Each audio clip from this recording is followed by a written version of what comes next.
2003 through 2015 Nissan Titan starter replacement. I'm Brian Essay from How to Automotive. I'm going to walk you through the steps of replacing the starter.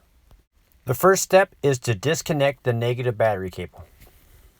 Next, we're going to remove the top engine cover. There's 2 bolts, and then after you get the 2 bolts removed, then you're going to lift up in the back corners and lift the cover off. Now we're going to remove the air snorkel by loosening up the 2 clamps here and here, pulling off the throttle body and the air cleaner.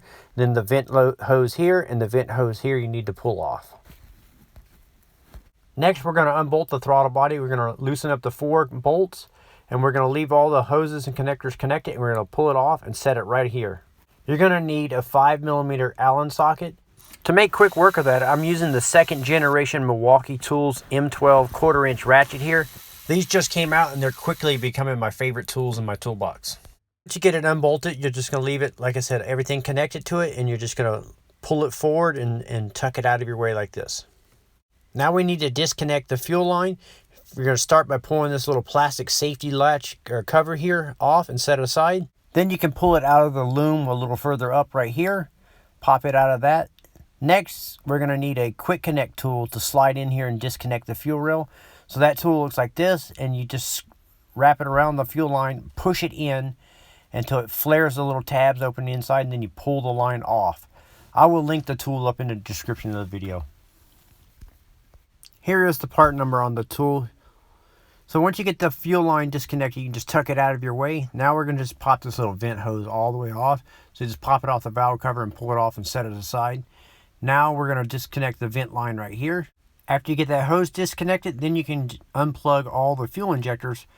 So I'm working on the driver's side here, so I'm going to unplug all of the fuel injectors on the driver's side. You just squeeze the little tabs and pull and work your way back. There's 4 on the left and 4 on the right. So once you get all of the injectors unplugged, there's a vent line on the opposite side that you need to disconnect. Then there's going to be a wire loom here that's got these little clips, so you need to pop those out of its clips. Then there's a little bracket here that we need to unbolt. Now that you got the wire loom here all disconnected from the fuel rail here and the mounting brackets all unplugged, the vent line removed, now you can move over here on the opposite side or the driver's side, and then you're going to make sure everything's disconnected here. We need to disconnect the purge valve here, so pull the hose off right here. You're going to leave and pull the electrical connector off here, and it has a little connector here, and there's going to be one more a little further down right about here. You need to pop that electrical connector off, and you can just pull it out of your way and set aside. Now we're ready to start unbolting the manifold itself. There's going to be some 10mm bolts here, so that you look straight down, you can see them. I use a little extension and a socket like this. So I start at the front and I work my way back. There's 5 bolts on the left side and 5 bolts on the right side, 10 in total. Every 3 or 4 inches you'll see them straight down. And the hardest one to get to is the one in the very back. You may have to adjust your extension size to get back there.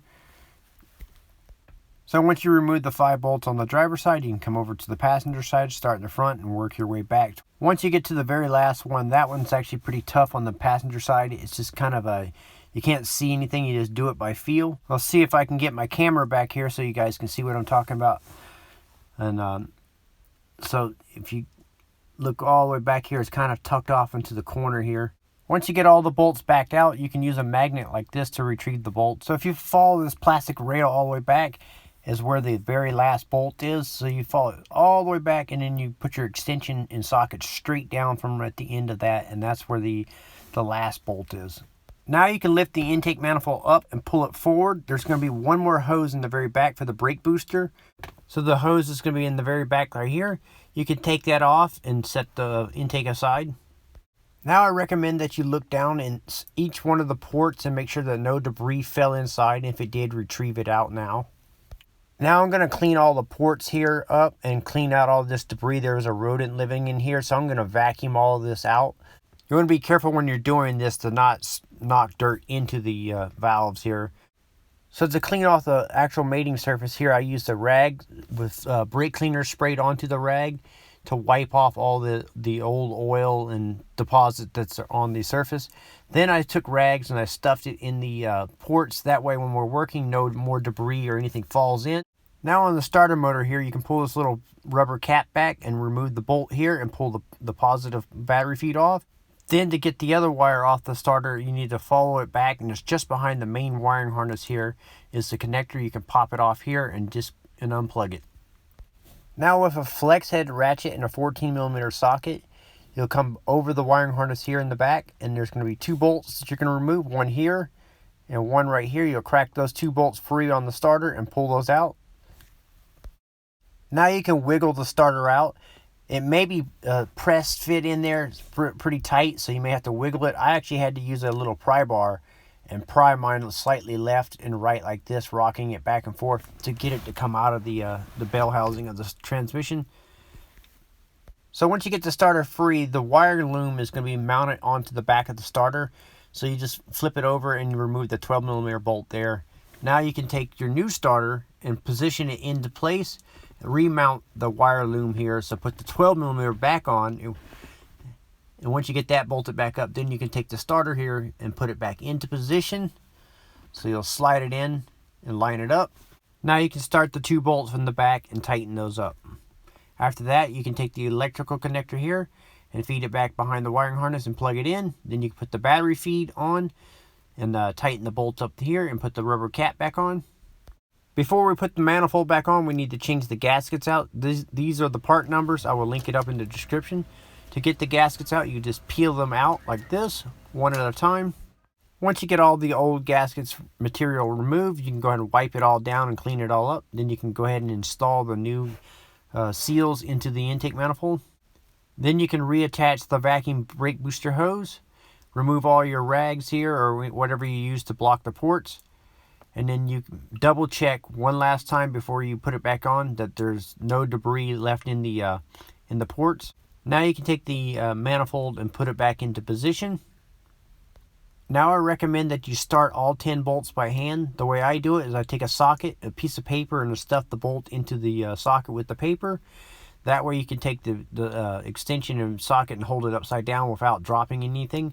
And you can start all the bolts easily. So I start them all by hand first before I tighten any of them down. So there is a specific pattern that we need to tighten these down, and I have a printout here showing us exactly what that is. It's courtesy of All Data. So this diagram goes like this, and the arrows here represent the front of the car. So you're gonna follow the diagram of 1 here, which is gonna be right back here. So you'll start there, and you'll just follow the diagram 1, 2, and then you'll go over here to 3, 4, 5, 6. And then you go 7, 8, 9, 10. The torque spec is 73 inch-pounds or about 7 foot-pounds. Now that the manifold is torqued down, I'm going to start on the passenger side here, and I'm going to plug in all the injectors. So I'll put them on the ports, push them on until you hear them click, and then give them a little tug to make sure that they're fully connected and don't pop back off. And I'll do that for all 4 of them. Then I'll put the wire loom back into its little holder here. And then I'll start the vent line, and then I'll also bolt up the 10mm bolt for the bracket. So I'll do one last check starting at the back and working my way forward, making sure everything is connected on the passenger side here. And then after that, I'm going to bolt up the throttle body. But first I'm going to change out the gasket. It comes with a new one in the kit. So peel that out and change the gasket out. Then you can bolt that up. So now you can torque the throttle body down to 73 inch-pounds or 7 foot-pounds in a crisscross pattern. Now I'm going to plug in all the injectors on the driver's side here, making sure that they're all connected, and give them a tug to make sure they don't pop back off. After that, we can take the EVAP purge hose and reconnect it here. And then you can take the electrical connector and you can plug that back in and make sure it's remounted into all of its little wire loom holders. So plug those all in and reconnect it right here. Now you can reattach the PCV vent line here. Make sure it's routed underneath right here, and then plug it in. Now you can take the fuel line here and plug it back into the port right here. So you're just going to push it on until you hear it click, and once you hear it click, then you're going to give it a little pull, make sure it doesn't pop back off, and you can remount the security lock here. So you just put it over the line and push it on until it locks into place. Now we can take the vent hose here that we took off and plug it back onto the valve cover and kind of rest it up here on the intake here. Now you can remount the air snorkel here onto the throttle body and air cleaner, and then reattach the 2 vent lines. Now I'm going to do one last double check, make sure that everything's plugged in and everything's mounted into the little bracket. So I'll start on the driver's side and then work my way around to the passenger side, double checking everything. Now you can take the top engine cover and remount it. If you flip it over, they have these little posts here, and they mount into these little rubber grommets here on the intake manifold on both on the left and right side. So you'll line those up and you'll push it on until it fully seats, and then you'll start the 2 mounting bolts and tighten them up. Now you're ready to reconnect the negative battery cable. Then you can go ahead and try her out, start the vehicle up. And then what I like to do is double check that there's no fuel leaks or anything like that. So I'll go back into the engine bay and double check everything. So I will link up all the parts and tools that I use in this video in the description. I'm Brian Esser from How to Automotive. I'd like to thank you guys for watching my videos, encourage you to subscribe, invite you to head over to the howtoautomotive.com website for more valuable videos like this, and thank you again for watching.